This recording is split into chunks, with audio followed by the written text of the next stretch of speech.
I don't think it's an exaggeration to say that the Democrats got their proverbial butts handed to them on a platter in the 2024 election. Not only did Kamala Harris lose to Donald Trump, but they also lost their majority in the Senate, and the Republicans expanded their presence in the House of Representatives. And then all sorts of down-ballot elections didn't go their way either. It's become clear the Democrats really need some help to figure out their situation. Turns out what they're thinking of doing now is asking for help from men. But to quote from a New York Times article that was published just over the weekend, communities that Democrats had come to count on for a generation or more, young people, black voters, Latinos, all veered towards the right in 2024, some of them sharply.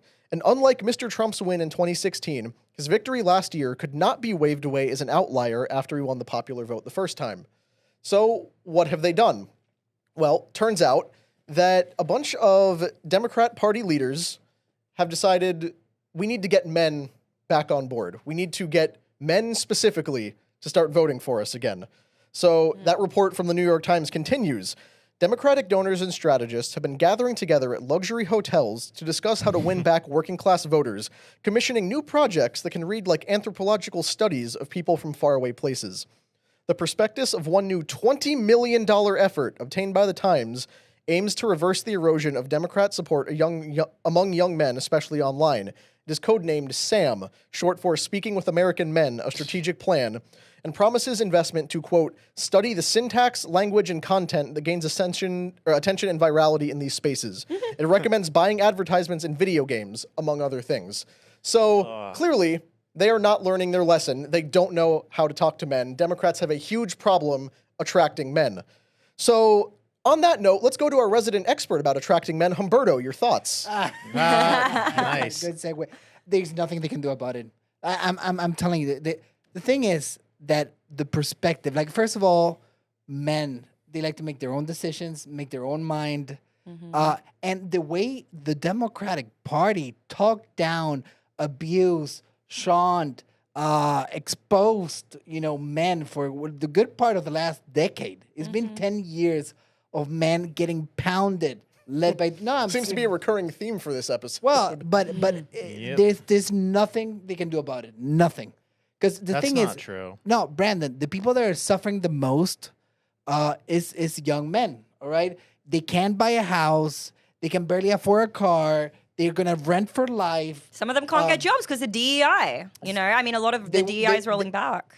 They've been pushed from the education system. Now more women, because of DEI programs, are getting higher education. They're pushed from the workplace. They're pushed from everywhere. And they're done. And it's over. I don't think they can do anything about it. No shift in tone. No shift in anything. No, their problem's that they just shit on anybody who comes along as a potential person who could be somebody who's popular. Like, look at Stephen A. Smith. He could, has no business running for politics, but he would be very good at it, and seems like he's interested. And what does they do? The second he even insinuates that he might consider doing it, freaking James Carville comes from his crusty cave in Louisiana and starts talking shit about him, saying if he's gonna go ahead and speak about politics, he should speak to the decision makers first and see if it's okay to say what he thinks he should say. So they're trying to constantly control the message and keep people out who might be a threat. So they just destroy anybody who's a potential candidate that they don't control. So that's one thing. I mean, it's pretty easy to make dudes just be cool and just be cool. Just be a cool dude. But, yeah, and they've been making white guys enemy number one. I mean, they had a chance. Okay, remember the Bernie Bros?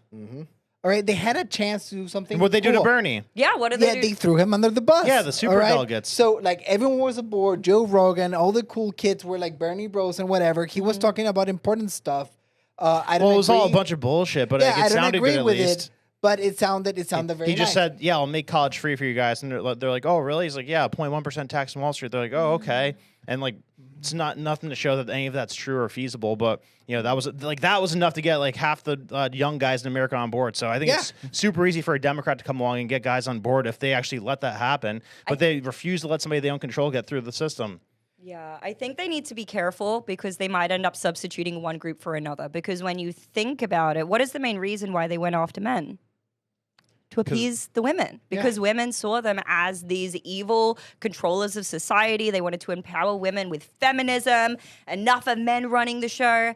And so they've done this to appease women. If they completely flip their messaging and they focus on going after men, they may attract men back. But then all of the women that they have been, mentally conditioning to only focus on single issue voter things such as like abortion, for example, if they just shift their messaging to focus on men, they may lose all of those women and they're going to be in the exact same position. So I truly, to your point, do not see a path for them to get through this. There is a path, and if there's a Democrat watching this and they want to get in touch with me, I used to run, political campaigns. I don't think it will go through the mainline Democratic Party, like the establishment Democratic Party. Mm-hmm. I think rifts, between what the MAGA, Republicans are doing and what the establishment Republicans are doing, there's big lines in between that I don't think anyone politically is able to read. And I don't think a mainstream Democratic Party can make use of the breaks that we're seeing on the right to bring new people over with that are, they're not very happy with what they voted for. But there's so many young, dumb kids, though, that are like eager to vote Democrat. Like, it's like you're, what do they say? You don't have a heart if you don't vote Democrat when you're young, and you don't have a brain if you're not conservative when you're older. So, like, there's a ton of people who just straight up sat out because they're like, oh, you're putting this retard up for us to vote for it? Yeah, no. So if you get, like, any somewhat decent person out there, I think it's super easy to get them on board. I mean, they should just, like, make fun of themselves. Like, make a few, like, like, misogynistic commercials that are, like comedy-based commercials, or, make some stereotypes Brandon, and make it funny. That is not enough, Brandon. It's also that'd be a viral thing. Antithetical to the entire Democrat brand, which is we're the progressive party that stands up to misogyny. And like Amy said earlier, that has always meant just punching men, white men specifically.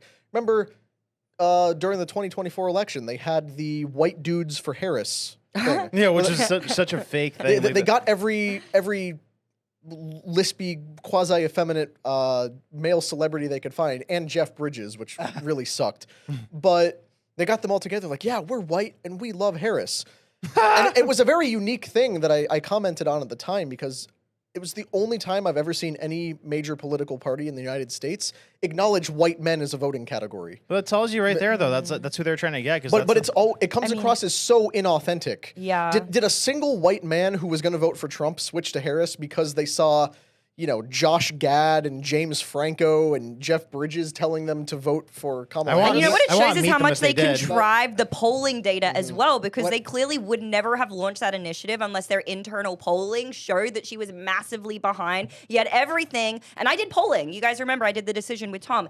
Every headline was, oh, Democrats crushing it, Democrats in the lead, But those were lies. They admitted they were lies. I know. They admitted that the internal polling was way different than the external. Like, Connor, this is what's going on, all right? Because the left has many faces and many, you have Marxists that they believe in the class struggle, all right?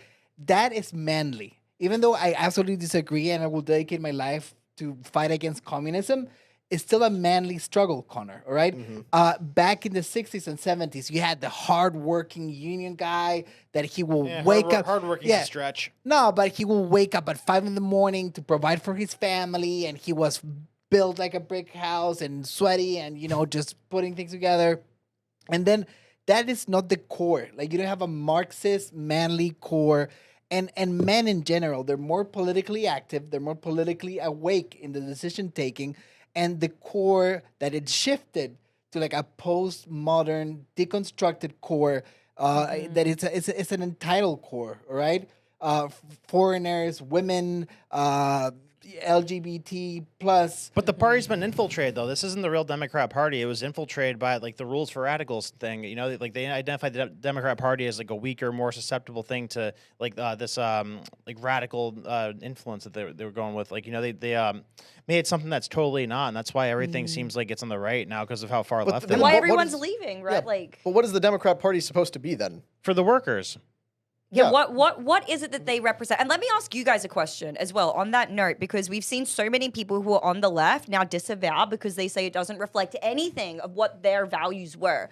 Would you guys follow that same line if the Republican Party became unrecognizable to you and the values that we hold dear, would you switch parties? Like, are you loyal to a party or are you loyal to the principles? I'm only a Republican, so I could run for Congress. I checked Republican for the first time ever when I got my license earlier this year. Before that, I was always independent because I think there's stupid things on both sides, or Democrats and Republicans. So I don't consider myself a Republican. But yeah, in this world today, I'm more Republican. But Democrats, like, you know, in the '60s, they weren't that crazy. They like I'd probably be more Democrat than Republican in the '60s. Yeah, but I'm radically further right than the average Republican politician. That's true. Yeah, so I you typically are. vote Republican because I vote for the most viable, furthest right candidate. But I don't even consider my Republican to be my primary political designation. I use other terms like Christian nationalist, Western cultural sounds chauvinist. intense. Yeah, like Western I am much further right than Yeah. your average Republican congressman. Yeah. So if the Republican Party walked away from every value, they've already done that. They've been doing it for my entire lifetime. Yeah. They don't uphold their own principles anymore. And even those principles are not nearly as far as I'd like them to go. Yeah. So I could change my voter registration to independent if I really felt like making a point. But the problem is that in the state of Florida, independents can't vote in primaries. So Yeah, it's like that in most states. yeah, that's why most people choose one of the two major party designations so that you actually have a say in the run-up to the general election. Right. But yeah, that's why identifying as one party or the other as your primary designator doesn't make much sense. Because like they used to be against war, right? Yeah. And then during this last election, they had like Liz Cheney endorsing her, who was formerly Republican, right? So like the perspective on that issue specifically really switched up. I mean, that's not the reality. If you look at the Afghanistan war and you look at the Iraq war, the biggest drivers of war, George Bush. Yeah, he's a Republican. Yeah, he's a Republican. So it's not that's Trump that is against war. And Trump is not a No, but common Republicans have been the war party most yeah, of the time. they've been the right. And so that's probably another reason why so many Democrats probably flocked over Here's to the the thing. Republican Party. Democrats have only ever been against going to war with communists. If you look at every What? Really? every war the Democrat Party, the left protested was when the United States was at war with a communist-backed power. They like to define themselves as, we're the party of peace because they haven't mentally moved on since the 1960s when all these people were, spitting on people coming back from Vietnam and Korea and, calling for the end of that because we were at war with communists. Right. But then as the Cold War ended and we shifted into war with other world powers, suddenly they're on board with it. Not to quite the degree of Republicans, but you could say the Republicans. So when did they start being on board with it, you're saying? Because I think of it as Ukraine, pretty much. Like, when were they on board with war before Ukraine? What do you mean? Democrats. You're saying the Democrats were on... No, the people they are on board with interventions in the Middle East, overthrowing Libya. These are Not things the people, though. That's more like the politicians. No, that's what I'm talking about. I don't mean the on the ground average voter. yeah, no, I'm talking about the voter politicians. has no idea. Republicans are pro-war because they're all bought and sold by defense contractors. Democrats want to make war against any country that they believe doesn't uphold democratic values. I don't think that's the real reason. I think they're in bed with defense Well, contractors, too. of course they are, but like I'm talking about the narrative. the narratives they put forward. Republicans are at least like, yeah, let's just go kill people for the heck of it. Democrats are like, no, we must topple this foreign dictator because he suppresses women's rights. Right. So So question, we're going to back the insurgent group to take over a country. question is, so how do you think the strategy session's going for them where they're like devising the ways to spend the $20 million to make men like them? 'Cause Horribly. Right. I would like pay a good amount of money Yeah. to just sit there in the background, like listen to them, like Fly on the trying to- wall. like, Okay, so what values do we actually believe in? just not- How can we spin this? we're not masculine enough. How do we be more masculine? Well, That's even the true. New York Times has to address that, but like it's not working. They're holed up in luxury hotels trying to talk about how to connect with the average man, and they're not writing political strategies. They're writing anthropological studies of like we have to review this isolated group, the mysterious white man. Let's do a documentary. What is he like? Like he mows the lawn in the morning. He seems to like it when we talk about video games. If only Tim Walz had played Fortnite, perhaps we could have won that. That's a mistake category. right off the bat too, because they're targeting like 14 through 25. That's a really good point. Like I'm sure, and I've done this exercise.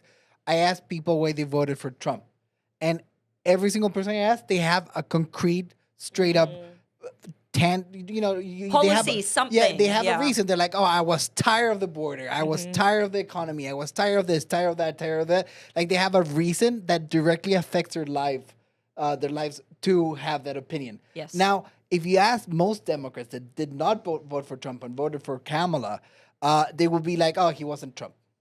Yeah. And you can build, They'd say protecting women's health rights. and you can build a party based on what you're not, Yeah. It's why Canada doesn't work as a country. Their whole identity is just not Not America, yeah. Yeah, I mean, honestly, when you look back at the last election, there was two things really that they were going for. It was women's reproductive rights, and it was the end of democracy, that there would never be another election again. And I said this on my show last week. That is so ironic considering the fact that they literally chose to forego their entire democratic process by getting in somebody who was actually elected. But with those two being the primary things to focus on, I don't see how men fit into that or how they could target that specifically to men, so they're going to have to find a whole other issue entirely to really hop on, in my opinion. Speak to their pain points, though. Like you were saying, like they can't afford housing, they can't afford food, they can't afford college. So, like, speak to that and, like, make them feel like you understand the situation. I mean, What it's about not them being that hard. emasculated completely as well and told that they should almost be ashamed of their masculinity? Like, that is the cultural programming that came through the Democratic media as well. But the thing is, Brandon, that's a good point. But once you blur the line of us and them, because they're not longer promising. Them or them? Were you doing a planned words there? No, us and them, like them, and, like the Dems. No, not them. I know. like they thems. Like if they blurred the line between who's an American and who's not an American. So when they start promising that they used to do this all the time, like we're gonna bring jobs to this, we're gonna bring housing and a hospital and this. But once that line is blurred, like you don't know who you're promising, because that's how they used to win every time, promising free shit. That's what Democrats do. They promise free shit. And now that the target audience of Americans who vote is not defined anymore by them, like it's just they're in a pickle. And I'm going to make a prediction that is very sad. I think the only way they're going to stop the Republicans from winning, because they're winning a lot, is by the Republicans making a mistake. So, Which is what happens literally every single time. yeah. Like they constantly screw up and give the Democrats a perfect opening because the Republicans are always lagging 10 to 12 years behind the Democrats, are now starting to run on the identity politics, representation, and diversity narrative. Like, how'd that twerp write a book before somebody that was a conservative? Exactly. What's his name? Jake Tapper. Yeah. How's he the one who wrote a book about Biden's decay? Well, I mean, that's just the media cover of legitimacy where, oh, well, I'm a But it's like what you're credentialed saying, though. Like member of they the don't press. seize the moment. Like they don't seize the moment with narratives and media and strategy and all that. But Republicans don't? No. Yeah, I mean, we're Mitt being... Romney lost the election See, and use Facebook. because of that debate where he didn't go after Obama on Benghazi, and Oh, then yeah. he didn't adopt social media the way Obama did, and like Yeah. they constantly screw up and let Democrats take over. They gotta ditch the superdelegates, though. Like I guarantee you, a normal person could win the Democrat Party if they got rid of the superdelegates, because that's who got rid of Bernie. That's who puts Super the what? superdelegates. So you have to get that's who voted Kamala in to be Super like, delegate. Yeah, That's so what you're... Oh, okay, I so got you. Brandon can help explain this, but the way unelected committee of people. Yeah, that, the way like, the Republican Party works say is yes or no. you win certain delegates in a state. The delegates then cast their vote for you, and that's how you win the primaries. Okay. The super delegates in the DNC are unelected people who, like, the delegates have to then hand the votes over to. Got Those you. people then must be won over to pick, and that final step is how they cheated Bernie twice. Yeah, so Man, you poor go Bernie. win the popular vote in in the primary race, but then the super delegates can make you not win it. Wow. And this Yeah. is like a known thing? Yeah. Or is Yeah. this... Okay. No, yeah. this is like openly how they run it. It's- Wow. That's the only reason Trump ran as a Republican. Who are some of the super delegates? Nobody knows. Really? You can't identify Are you them. for real? Yeah, And this serious. is just a known thing, and they're Yeah, allowed yeah. to completely No, like do they that. report on it Yep. like on CNN. You watch the super delegate count go up for Democratic primaries. But Which is isn't this nuts. literally like interfering with the democratic process? It's interference with democracy. Yes. Yeah, one Yeah. might assume, but That's Democrats kind of have wild. I actually didn't know about this. Dems have Yeah. never shied away from Connor, interfering with that. last point on this, I don't get me wrong, and this might be unpopular, but I will be thrilled to see if they can solve this problem. Like if they do the thinking and they can figure something out. From I'm interested in politics and communication and like campaigns. I think if something comes out of this, Like, I think it'd be very interesting. How about this? Just stop attacking your own people for one thing and get a little bit more mild on your positions. Then, people who are lifelong Democrats would be a little bit more comfortable saying they're Democrats, and then people like Stephen A. Smith could actually, try to run for something, and you get some more popularity around the party. But instead they come out and just shit all over Stephen A. Smith. I don't know what good that does. It seems to me that the only solution going forward is to make Joe Biden an unlockable skin in Call of Duty. But speaking of men who are always in the pocket of Democrats, even when they are being dumped all over, David Hogg, the gun control activist turned DNC vice chair, who, ironically, is currently in the process of being ousted from his new position simply for being a man. By the DNC, By right? the DNC, Yeah. where they said his election was illegitimate because it violated gender diversity quotas that they have for their leadership. Case in point, he's such a loser. Like he's such a shell of what Charlie Kirk is. He's trying to be the Democrat Charlie Kirk, but he's like the only thing they have to show for themselves. That's like a young guy who's advocating for Democrats, and they're trying to get rid of him. He will so never perfect be point of what Charlie we're Kirk. saying. Turns out when your entire career is based on standing on the corpses of 17 of your classmates to get yourself into Harvard, you don't have much else to offer beyond that. But even as they are dunking all over this guy, they are trying to strip him of his job, remove his access, and basically just cut him off at the knees for the crime of being a man. He can't see clear enough to endorse anybody other than the same people doing it to him. Here's David Hogg on the Breakfast Club the other day talking about who should really be the next leader of the Democratic Party. Oh boy. Jasmine Crockett, I love her. She is amazing. Yeah. I think that people want to see somebody who fights and calls out the bullshit, ultimately. I think that's what Jasmine does, and we need a hell of a lot more people that are out there that are willing to do just that and call people out on their BS and not say, oh my God, Republicans are going to criticize me for saying this. Screw that. They're going to criticize you no matter what. So what we should be asking ourselves is, what are we really fighting for? Because we know it matters, and I think Jasmine is frankly the type of leader that we're really looking to support in some senses, right? Somebody who is out there that frankly doesn't give a damn what the other side, at least the elected Republicans in Congress say what they believe in. And at least even if you don't agree with her, you know what she stands for. Yeah. Because she makes it very clear. And people are really craving that right now. They don't want more politicians that say talking points that it doesn't even feel like they believe, or you don't even really know what they mean. They want somebody who's out there that says what they believe and doesn't care what somebody else thinks about it. All right. So speaking of calling out bullshit and not saying what other people care about, what about her fake ass ghetto accent? Where I was going to say, I don't know what Jasmine Crockett is saying, not because she's not stating her positions clearly, because I just can't understand what the hell she's saying. You look at videos from a couple of years ago. She speaks very eloquently, dressed different. She was like a nice Ivy League girl, and now she's like, I don't know this bullshit. Blah blah blah. What's up? What happened with the ghetto voice, Jasmine? Why are you pretending to be ghetto? I can answer that question. Actually, I know it's a rhetorical question, but it's kind of racist. Wait, what is the answer? Is it to sound more relatable? No, it's crazy that it is not that Jasmine Crockett is a piece of dim-witted ghetto trash. No, she's smart. But rather that our political system exists in a place where it is more advantageous for a person to pretend to be that than to come across as someone highly educated, which she is. They think that she went to some of the most expensive private schools in her state. Yeah. Like, this is a very well-educated woman who talks and communicates clearly. Like, I'll give her that. She was a clear communicator. Yeah. But and now because, she's intentionally putting because it made on. more sense for her to sound like an idiot. Angry and exactly. Like That- relatable. Is that true? Yeah, Is that true? Yes. Yeah, you didn't see the video of her. I would love to hear like a No, and side by listen, is side, it like tapes before and of her, after. like- Yeah, there's tapes of her speaking very calmly, very eloquently. Remember when she called dressed nice. when she called Greg Abbott Governor Hot Wheels? We did a whole segment on it a couple months ago. If you're interested, go back and watch that. I All you remember guys at that. home too. We do that side by side comparison of like, here is her talking when she was, a low level public official. Here is her talking in Congress. Completely different. Yeah, it's Wow. super racist though, because I mean, you say more relatable, but like, who says it's more relatable? Why do you assume that black people want to hear you be ghetto and Well, want she to hear keeps you be winning, loud? so I mean, What do you mean keeps winning though? She's only been in for like 2 years. Maybe they did a BAM. A what? A BAM. What's a BAM? If the like- guy wanted Sam, maybe they did a BAM. I don't know. I don't know what you're saying. well, Sam is the acronym of speaking to American Speaking- men or whatever. yeah. Or So what? Speaking to American Black blacks. people? I don't think the Black- acronym works. Sabs. Bam. Sabs. I don't know. But They probably did a study on it. Like these people do studies on everything. yeah, I mean, Getting that's a lot of them wrong though. Democrats make a lot of dumb decisions, but they are not stupid people all across the board. So clearly, if you're David Hogg, there's no helping you. She's clearly better than David Hogg. Yes. Jasmine Crockett probably has a Miles better.